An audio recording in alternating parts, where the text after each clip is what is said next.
Imagine releasing the most critically acclaimed game of your career, winning multiple awards, and being praised by fans worldwide, only to have your studio shut down 9 months later. This is the story of Tango Gameworks, a tale of creative brilliance, corporate decisions, and one of the gaming industry's most controversial closures of 2024. In this video, we're diving deep into what happened to Tango Gameworks, the studio behind The Evil Within and Hi-Fi Rush, from their promising beginnings to their shocking closure by Microsoft, and the unexpected twist that followed. Let's get into it. To understand Tango's downfall, we need to start at the beginning. Tango Gameworks was founded in 2010 by legendary game director Shinji Mikami, the man behind Resident Evil, one of the most influential horror franchises in gaming history. Mikami wanted creative freedom, a place where he could craft unique horror experiences without corporate interference.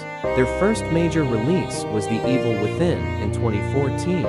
Published by Bethesda, it was a return to survival horror's roots, tense, atmospheric, and brutally challenging. While it divided critics, it sold over 2 million copies and established Tango as a studio with a distinct voice. The sequel, The Evil Within 2 in 2017, refined the formula and received even better reviews. But Tango wanted to prove they were more than just a horror studio. In 2022, they released Ghostwire Tokyo, a supernatural action-adventure game set in a beautifully rendered, abandoned Tokyo. It showcased the studio's technical prowess and artistic vision. Even if the gameplay didn't fully connect with everyone, things were looking stable. Tango had been acquired by Microsoft as part of their massive $7.5 billion purchase of ZeniMax Media in 2021. They had resources, backing, and creative support, or so it seemed. Then came January 2023.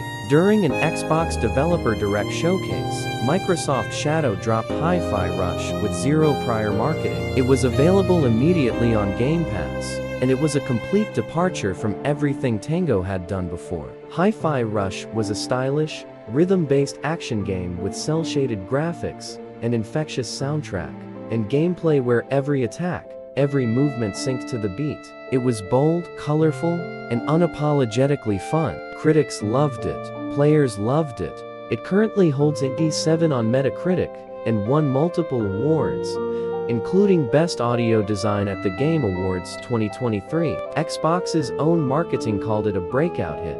Aaron Greenberg, Xbox's VP of Marketing, publicly praised the game. Phil Spencer said it was exactly the kind of innovative, creative game Xbox wanted to support. The game was nominated for Best Action Game and Best Art Direction. It seemed like Tango had finally hit their stride, a perfect blend of creativity and commercial appeal. While exact sales figures weren't disclosed, Hi-Fi Rush performed well on Game Pass and Steam.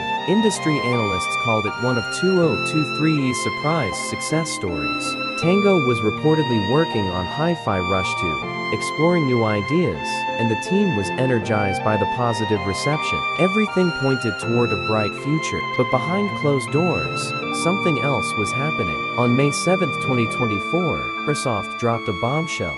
In an internal memo, Xbox Game Studios head Matt Booty announced that 4 Bethesda-owned studios would be shut down immediately. Among them, Tango Gameworks. Also closed were Arcane Austin, the studio behind Prey and Redfall, Alpha Dog Studios, and Roundhouse Studios. Over 150 developers lost their jobs overnight. But Tango's closure shocked the industry the most. Why would you close a studio just over a year after their biggest success?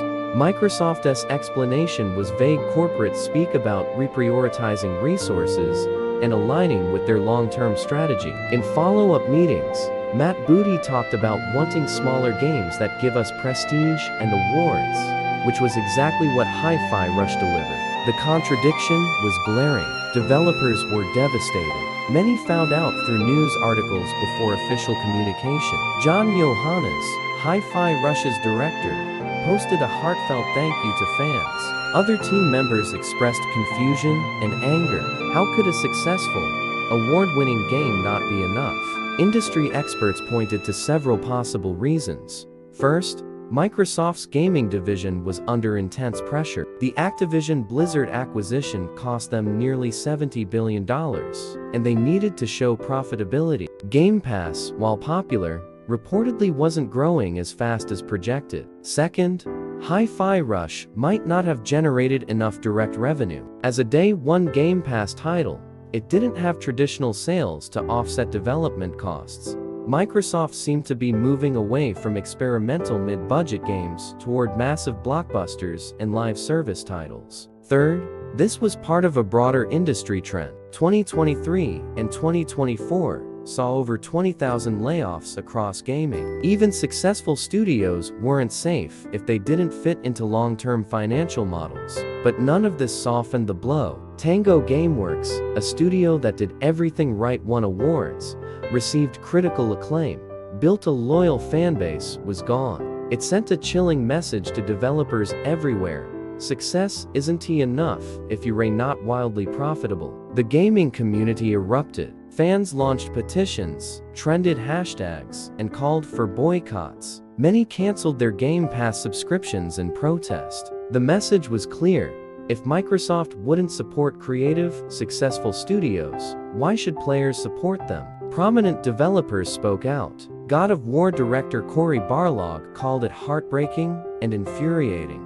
Former BioShock creative director Ken Levine tweeted about the unsustainability of the modern gaming industry. Even within Xbox, there were reportedly disagreements about the decision. The closure highlighted a fundamental problem in modern gaming. Studios are no longer judged purely on quality or critical reception. They're measured against impossible profit margins and subscriber growth targets. Mid-budget games, the creative, experimental titles that used to define the industry, are becoming too risky for major publishers. This wasn't Microsoft's first controversial studio closure. Lionhead Studios, makers of Fable, was shut down in 2016. Pressplay, Ensemble Studios, the list goes on. But Tango felt different because of the timing. They were closed during their victory lap.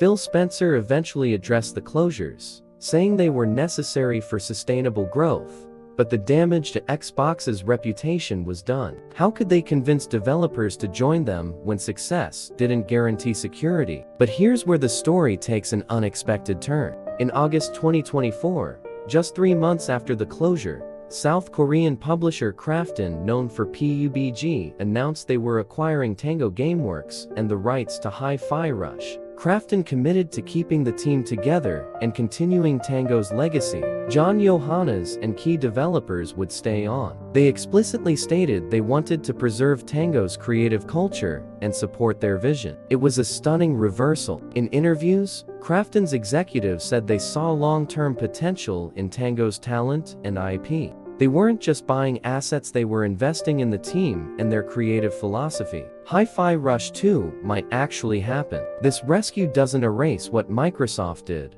but it offered hope. Tango would survive, though under very different circumstances than anyone imagined at the start of 2024. The story of Tango Gameworks is a cautionary tale about modern gaming. Talent, creativity, and critical success aren't always enough in an industry obsessed with maximum profitability. But it's also a story about resilience. Tango survived, and their best work might still be ahead of them. What do you think? Was Microsoft right to close Tango? Or was this one of gaming's biggest mistakes? And what does Krafton's rescue mean for the future of mid-budget, creative games? Let me know in the comments below. If you found this deep dive valuable, hit that like button and subscribe for more gaming industry analysis. Drop a comment with what studio or gaming story you want me to cover next. Thanks for watching, and I'll see you in the next one.